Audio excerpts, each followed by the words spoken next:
my way.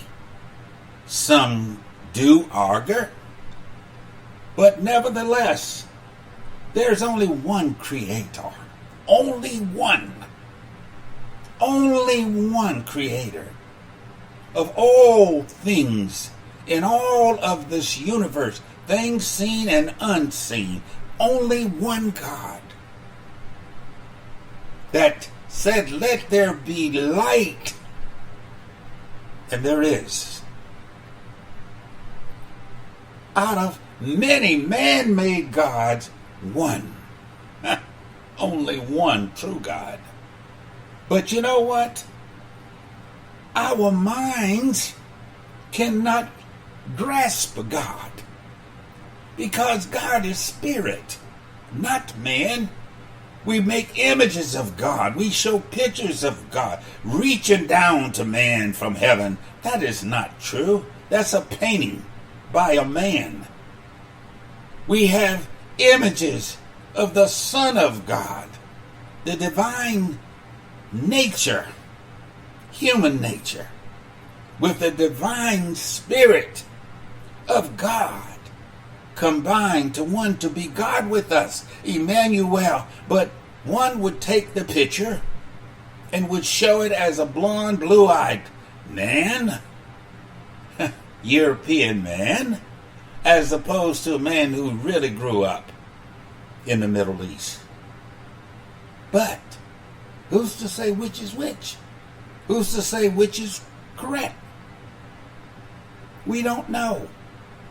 For we see things dimly now, as in to see a shadow. But I submit to you that we may not be able to grasp God now, nor can our hearts contain God now. But the day will come when we will see who we are as we are, spirit. And our spirits will leave these human encasements, and they will return somewhere. Because our souls, our bodies, they are kinetic energy. And it's a known physical and physic fact that nothing that's energy can be created by us, man, woman, nor can it be destroyed by us, man, woman. It just changes its properties. The perishable become the imperishable. Our bodies, flesh, blood, bones will remain, but our souls, our spirits, will leave these dead bodies, and it's going somewhere. I wish I could tell you emphatically where you're going. I can't. I don't know.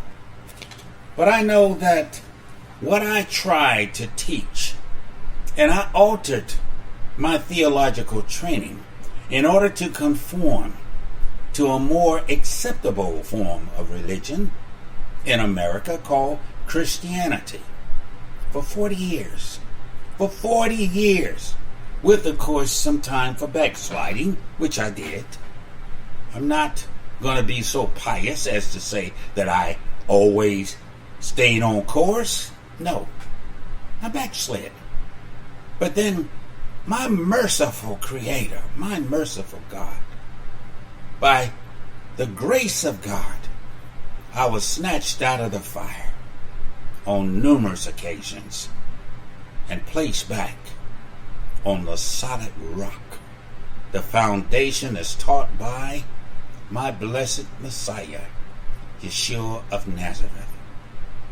And I can say to you unequivocally that he lives, Jesus of Nazareth lives in the Spirit. The Christ, the Emmanuel, God with us, lives on. But I can also surmise that upon Yeshua changing from the perishable to the imperishable, realize that even his assignment was not totally accepted. So he said, I realize, paraphrase mine, that I can't leave you all back here because I don't think you got it.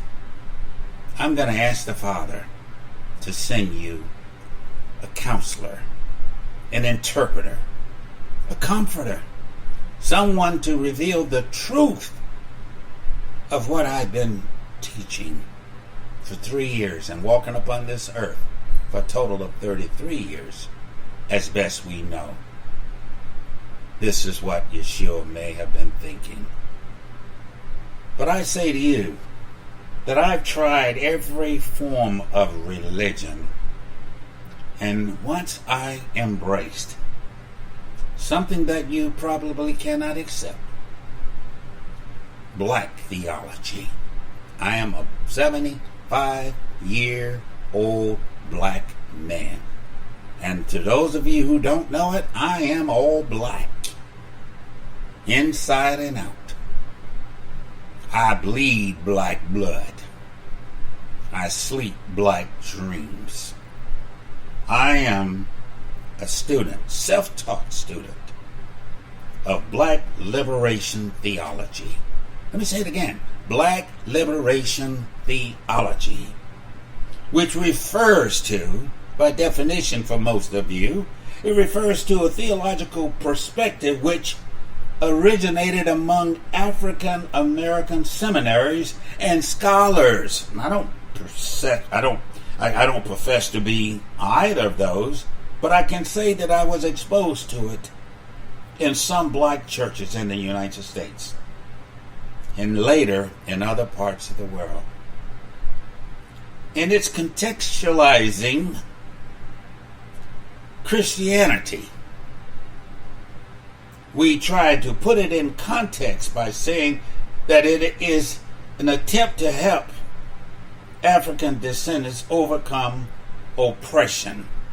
So we use the Christian, if you will, model to try and bring those of our ancestors out of oppression and to keep us from going back to where we are right now. The greatest emphasis of black liberation theology, it especially focuses on the injustices committed against African Americans and black, in many cases before recently, black South Africans during the American segregation and apartheid, respectfully. And they are linked together. In other words, black theology, theologians like myself, we seek to liberate. There's a strong word there, liberate, free us. All of us non-white people from multiplying or the multiplicity forms of political, social, economic, and religious obligations and views of Christian theology as a theology of liberation. Christianity is not a liberating theology, folks. Hate me if you like. Please take this time once again, I say, turn me off. Don't listen to me. If what I'm saying seems hypocritical for what I've taught for 40-some years off and on, and now I'm exposing myself for who I am, as I would hope that our white Christians would do the same, and admit that Calvinism and this superiority complex, this select realization as to who they are, survival of the fittest, be as blunt and forthright as I am. I'm black, and I want my people to be set free. And nothing boils my blood, my black blood, than to see today especially in black men. When I hear 14% of black men voted for a demon, and now they're projecting 18% of black men will vote for a demon. This perverted, reverse coon-eyed, homophobic, xenophobic, fool, retarded fool, that 18% of black men are more likely to vote for this fool again. So tell me something, black men, you 19%. What in the hell, yes, I said it, do you expect to get from the massa to help you and your people whom he perceived as being stolen from him, his property, his livestock that has been stolen from him by this union? Lincoln and these Union soldiers stole us from him. That's how you see it. Nothing has changed. All of these Southern activities that you hear about, all of these racist groups, all of these white supremacist groups, they are upset with black folks in America, not because just of your color, but they are upset with you because you were stolen from them. We were their property. So what in the hell do you expect to get from the massa who put you in slavery, would keep you in slavery if it were possible, and you were stolen from him? You expect them to help you? How dumb can you be? And then how can you say onward Christian soldiers and you allow what's going on in your Christian nation today? I'm not here to blast Christianity, but I am here to say that we need the truth. And I'll summarize everything that I've said. We have one Creator, one God. We have one God, and we were told to love no other God, or have no other God before us, but to love the true God with all of our mind, all of our body, all of our soul, the whole triad. And also to love one another. If you don't love me, then you can't say you love God. It's impossible. You're going to love one and hate the other. If you don't love God, you can't love me. It's impossible.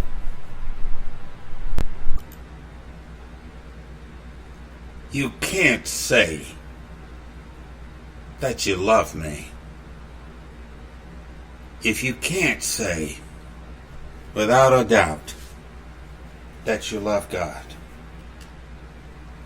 You can't say that you are offended by black liberation theology only because we won't embrace your white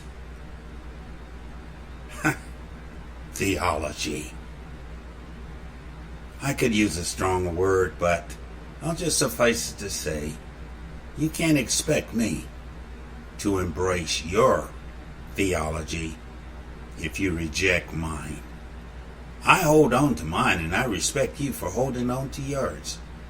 But all I ask is that you just change your hearts, change your ways, change your way of looking at the world that was created and is still being created by God.